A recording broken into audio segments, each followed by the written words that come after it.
नमस्कार, सुप्रभात news MP के संध्या समाचार में आपका स्वागत है। खबर को शुरू करने से पहले आप सभी से निवेदन है कि इस वीडियो को लाइक करके चैनल को सब्सक्राइब जरूर करें। तो चलिए शुरू करते हैं आज शाम की मुख्य खबरें।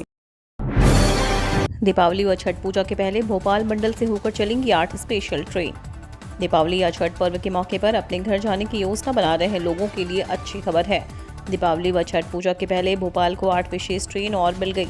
ये अप डाउन में चलेंगी। इनमें 2 मेमो ट्रेनें भी शामिल हैं। ये ट्रेनें रानी कमलापति स्टेशन से रीवा और गोरखपुर से लोकमान्य तिलक टर्मिनस के बीच चलेगी। वहीं बीना से कटनी मुडवारा के बीच अप डाउन में 2 मेमो ट्रेनों की सेवा शुरू हो गई है। विशेष ट्रेनों के चलने से यात्रियों को सहूलियत होगी। पूर्व में भी रेलवे ने विशेष ट्रेन चलाई थी जो वर्तमान में चल रही है। इन पदों पर निकली है भर्ती। बुधवार से शुरू होंगे आवेदन। एमपी लोक सेवा आयोग के उम्मीदवारों के लिए अच्छी खबर है। आयोग सिस्टम एनालिस्ट तथा प्रोग्रामर भर्ती के लिए 19 अक्टूबर बुधवार से फिर से आवेदन शुरू करने जा रहा है। जारी नोटिफिकेशन के अनुसार भर्ती के लिए आवेदन 19 अक्टूबर दोपहर 12 से शुरू होंगे और इसकी आखिरी तारीख 28 अक्टूबर 2022 है। यूरिया, डीएपी सहित सभी सब्सिडी वाले खाद अब इस नाम से बिकेंगे। प्रधानमंत्री नरेंद्र मोदी ने किसानों को ध्यान में रखते हुए भारत स्कीम को लॉन्च किया। इस स्कीम के तहत यूरिया और डीएपी जैसे सब्सिडी वाले सभी खादों की बिक्री सरकार अब से भारत नाम के एक ब्रांड के तहत की जाएगी। बता दें कि इस स्कीम के विषय में केंद्रीय मंत्री मनसुख मांडविया ने अगस्त में जानकारी दी थी। आपको बता दें कि पीएम मोदी ने प्रधानमंत्री जन उर्वरक परियोजना या एक देश एक उर्वरक को भी लॉन्च किया है। एक राष्ट्र एक उर्वरक का उल्लेख करते हुए प्रधानमंत्री ने कहा कि यह योजना किसानों को सस्ती और गुणवत्तापूर्ण खाद मुहैया कराएगी। सीएम शिवराज की मॉर्निंग क्लास अधिकारियों को निर्देश, किसी भी कीमत पर जीरो टॉलरेंस की नीति अपनाएं। मुख्यमंत्री शिवराज सिंह चौहान ने आज दमोह जिले की समीक्षा बैठक ली। सुबह 7 बजे से शुरू हुई इस बैठक में दमोह जिला प्रशासन सहित संबंधित विभागों के पीएस बैठक से जुड़े। मुख्यमंत्री शिवराज सिंह चौहान ने दमोह जिले में चल रही सरकार की कई योजनाओं और विकास कार्यों की समीक्षा की। 2 वर्षीय एमबीए एमसीए की फीस तय होना बाकी, प्रवेश जल्द होंगे शुरू। नौकरी पेशा उम्मीदवारों को दूरस्थ शिक्षा से एमबीए एमसीए करने का मौका मिल गया है। देवी अहिल्या विश्वविद्यालय के डायरेक्टोरेट ऑफ डिस्टेंस एजुकेशन से संचालित 2 वर्षीय एमबीए और एमसीए पाठ्यक्रम में जल्द प्रवेश प्रक्रिया शुरू होगी, मगर इससे पहले विश्वविद्यालय इनके पाठ्यक्रम की फीस तय करना है। इसके लिए विभाग की तरफ से प्रस्ताव मिल चुका है। अब कार्य परिषद से मंजूरी मिलना बाकी है। परिषद की बैठक बुधवार को बुलाई है जिसमें फीस की राशि निर्धारित होगी। फिर पाठ्यक्रम में प्रवेश के लिए एमपी ऑनलाइन से आवेदन भरना है। नीट छात्रों के लिए खुशखबरी, एमसीसी में एमबीबीएस की 197 सीटें और ऐड की। मेडिकल काउंसलिंग कमेटी ने NEET UG counselling round 1 seat matrix में एमबीबीएस की और सीटें शामिल की हैं। एमसीसी ने अपनी आधिकारिक वेबसाइट mcc.nic.in पर नोटिस जारी कर इसकी सूचना दी है। नोटिस में मेडिकल कॉलेजों के नाम, उनकी आईडी, उनके राज्य का नाम और ऐड किया गया एमबीबीएस की नई सीटों की संख्या बताई गई।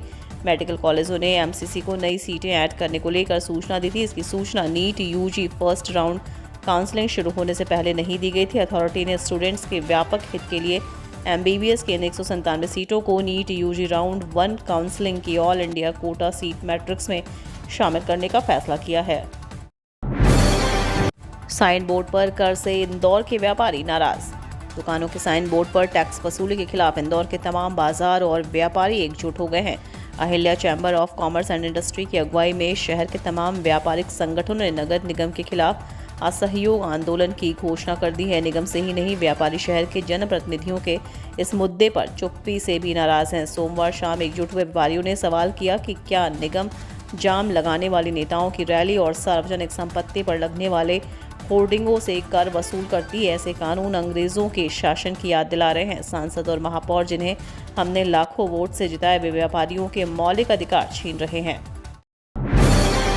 इलेक्ट्रिक कार के लिए लोन लीजिए और ब्याज में पाइए स्पेशल छूट। इलेक्ट्रिक कार बाजार में बढ़ते कस्टमर के रुझान को देखते हुए अब बैंक भी इस मैदान में आ रहे हैं। बैंक के मैदान में आने से मतलब ये है कि अब बैंक भी इलेक्ट्रिक कार को खरीदने के लिए लोन लेने वालों को कम ब्याज पर लोन दे रही है। दीपावली पर अपने कस्टमर्स के लिए कुछ बैंकों ने अपने इस गिफ्ट की घोषणा की है। दीपावली का सीजन चल रहा है, मार्केट में ऑफर्स की धूम मची हुई है। ऐसे में भला बैंक कहाँ पीछे रहने वाला था। देश के कुछ बड़े बैंकों ने अपने ग्राहकों के फायदे के लिए इलेक्ट्रिक कार खरीदने पर ब्याज दरों में स्पेशल छूट देने की घोषणा की है। ये ब्याज दर अन्य लोन की ब्याज दर से कम होगी। शिवराज सरकार की बड़ी तैयारी, नई नीति को मंजूरी, छोटे उद्योगों को राहत। शिवराज सरकार एक बार फिर से बड़ी तैयारी में है, जिसके तहत एमपी छोटे उद्योगों को राहत देने के लिए नवीन व्यवस्था की गई है। साथ ही बड़े उद्योगों को राहत देने के लिए तैयार की जा रही है एमएसएमई डिपार्टमेंट की नई नीति और औद्योगिक भूमि भवन आवंटन और प्रबंधन नियम 2021 में संशोधन को मंजूरी दी गई है। इस मंजूरी के साथ ही वैसी औद्योगिक इकाई जिसमें कम से कम 5 साल तक उत्पादन किया गया हो और 2 साल से वह इकाइयां बंद पड़ी हुई, ऐसे औद्योगिक इकाई अपनी रिवाइवल की आधी ज़मीन बेच सकेगी। हालांकि इसके लिए शर्तें भी निर्धारित की गई हैं। ज़मीन से औद्योगिक उद्देश्य के लिए भेजी जा सकेगी। इसके पीछे सरकार की मंशा बंद पड़े उद्योगों को एक बार फिर से राहत देना है। इन पदों पर निकली है भर्ती, 1 नवंबर से शुरू होंगे आवेदन, दिसंबर में परीक्षा। मध्य प्रदेश के युवाओं के लिए सरकारी नौकरी पाने का सुनहरा मौका है। एमपी प्रोफेशनल एग्जामिनेशन बोर्ड या मध्य प्रदेश कर्मचारी चयन बोर्ड ने तकनीकी शिक्षा, कौशल विकास एवं रोजगार विभाग के अंतर्गत आईटीआई में प्रशिक्षण अधिकारियों के पदों की भर्ती निकाली है। इसके लिए चयन परीक्षा 2022 का नोटिफिकेशन जारी किया है। इसके लिए 1 नवंबर से आवेदन शुरू होंगे और 15 नवंबर लास्ट डेट रहेगी। परीक्षा का आयोजन 16 दिसंबर को किया जाएगा। परीक्षा के आयोजन 7 शहरों में किया जाएगा।